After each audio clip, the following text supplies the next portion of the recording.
whatever is happening in Nigerian politics, it no concern me again. My concern is my God-given state, Abia State. Oh yes. I don't tell una before. Opposition. If una like, make una lie. Turn to lie Mohammed, Oga walk. In this state, now. State where God remember after 24 years. Bring woman. Wait, they send a returning officer, Professor Alex Otti. Say, I send you forth like the Moses of the old.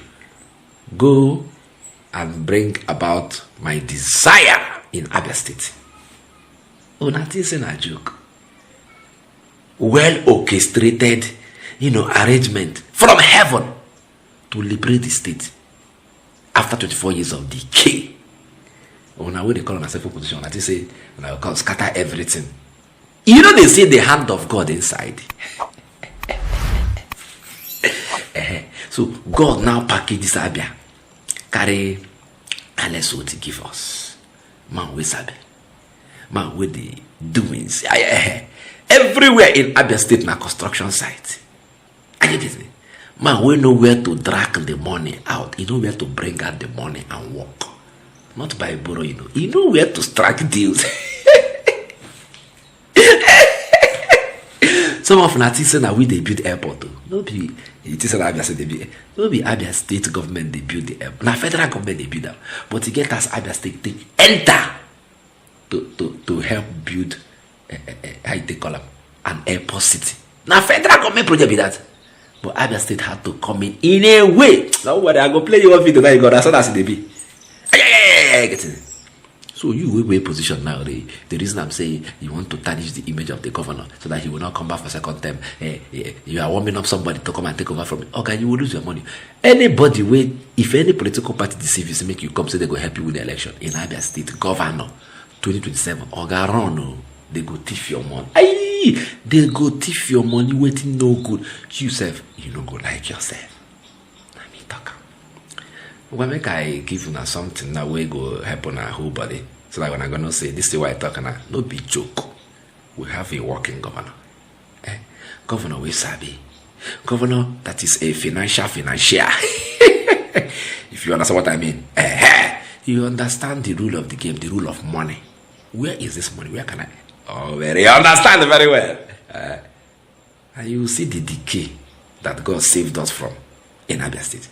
You will see the wuru that happened in Abia State in the last 24 years, especially with the last government. Ibazo. We shall never be Ibazo in this life again in the mighty name of Jesus. Do you know what is Ibazo? The last. We can never be the last. Watch this video. Let us meet in the comment section and then talk further. Watch. Well, the opposition will find something to say. Even if God was to come down to govern the state, the opposition will have something to say. So I think they are busy looking for things to say.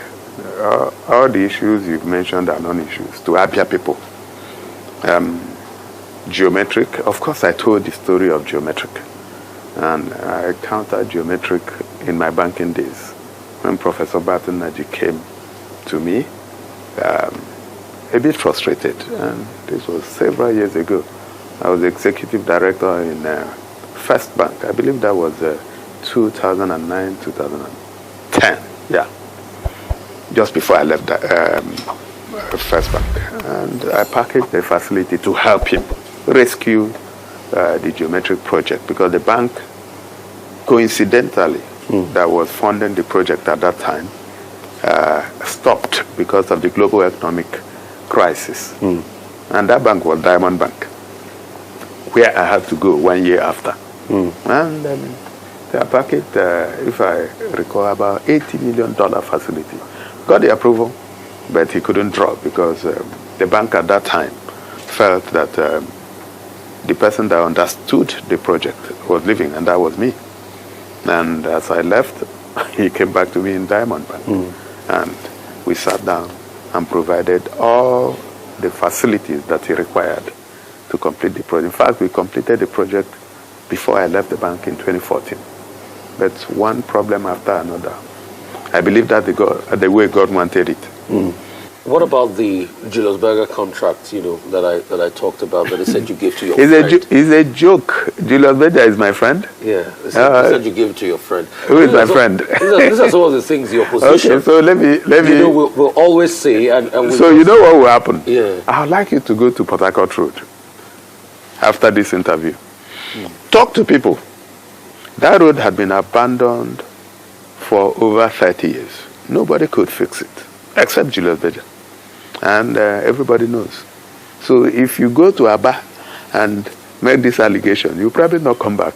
I'm a journalist. I just asked the question. No. So what it is that it's not 5.8 kilometers. It's a dual carriageway. It is something else, and I would like you to just go there. So the allegation of the so-called opposition, because they couldn't fix it. So somebody has come to fix it. And every other person is very happy. And Julius Berger is handing over the project to me next week. And How much does the project cost? It has gone beyond the 30 billion. So it's actually somewhere about 36.5 billion now. Yeah, that's what it is. And it's good use of money. Absolutely. It's one of the most important parts of the Southeast, not just Aba.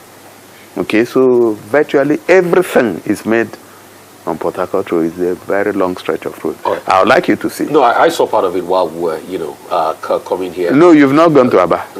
No, I'm not going to Aba. Port Harcourt Road is inside Aba, not Aba Port Harcourt Road. Okay. There's a Port Harcourt Road in Aba. Okay.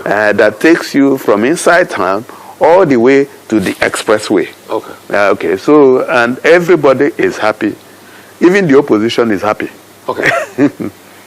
What are you doing as regards? Okay, you also talked about Government House. Yeah, Government House. Yeah, Yes. and the specialist hospital. Okay. Yeah. So what happened was that my predecessor commissioned an uncompleted building on the 28th of May. Uncompleted building? Uncompleted building on the 28th of May. I would also like you to see it. My people will take you to it. So, and it is supposed to be new Government House. So what did he do? He completed the ground floor, finished it very well, put Italian furniture. I don't like to talk about it, but since you asked, no, yes. Put Italian furniture in the place, painted it, and commissioned it. Okay, so the bedroom. So after the inauguration, I went there. When I looked at the ground floor, I was very happy. But as I went to the first and second floor, they were not even plastered. No sanitary fittings, nothing. So that's fraud. Really? Yeah. And I would like you. I've not put one dime. No, are you going to probe your predecessor for that? You have only 4 years. And when you get into some of these distractive things, you lose focus. I have too much work to do. Probing him is, of course, we called in KPMG at some point, and I'm sure you must have seen that, where they looked at one of the accounts, and they found that some 10 billion naira was drawn for a non-existent airport. So that's the only one that we are saying, bring back our money or give us the airport. But he says he's fixed the airport, that the airport is, that things are working with the airport. It's Audio Airport. Audio Airport. We've just flagged off the construction of the Abia Airport. That's better. Probing is a waste of my time. But the question a lot of people ask is, if you have an airport in the way, why do you need another Abia Airport? That's always the argument. Does it make financial? It's a good argument. Does it make financial? It's a good argument. But the truth about it is that when you go elsewhere, you find that in a place like Texas, how many airports do you have? But they have even in Houston alone. I mean, I was in Texas. Yes. I was in Dallas in in January. You have the Dallas Fort Worth Airport, which is about the second, third biggest airport in America. Then you have other airports around. Yes, you have Houston, Hobby. You have Intercontinental. You have the economic activity to carry it. Yeah. I just came in from DC. There was Julius. There was Ronald Reagan. There was Baltimore. We are thinking for the future. But let me tell you. Let me tell you something. You don't have the funds. No, let me tell you. The airport. You still have to borrow money. Why you building it? The airport is not mine. It's a federal government project. Okay. Okay. Who's funding the federal government? Federal government. Okay, so let me explain how it happened. Yeah. So the federal government came up to say it wanted to build a few airports, I think 4 or 5. And Abia was one of them. Okay, and it was not going to be an airport, it was an airstrip that they planned. So and I went and met the president. And I said, Mr. President, the difference between an airport and an airstrip is the wrong way. So if you are going to do an airstrip in Abia, can I partner with you and make it a full-fledged airport? And he said, oh, there's no problem with that. I should go and meet the Honorable Minister for Aviation, Festus Keyamo. And I went and met him, and he didn't have a problem with that. So, and we sat down. You bring your own money. We bring our counterpart for them. How much are you putting into it? I'm not sure yet. But our contribution is now the wrong way. How much is the federal government putting into this? Not sure yet too. Work is still going on. So it's still in the ideation stage of the project? No, we have flagged off, but then a lot of work is still going on. But the money you will put into it, where is it going to come from? You have to borrow. Because the state does not have this, the you just sit down. I know you are in the private sector. Yeah, not just in the private sector. Yeah, you don't have to risk capital. You are going into my territory. Just leave that area for me. It's my trade secret, money. I know. Yeah.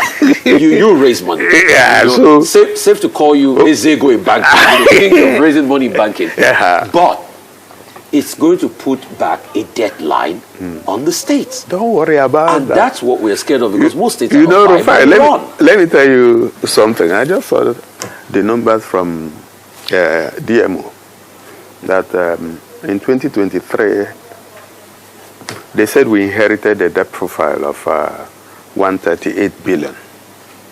But that's at the end of last year that we reduced it to 66 billion.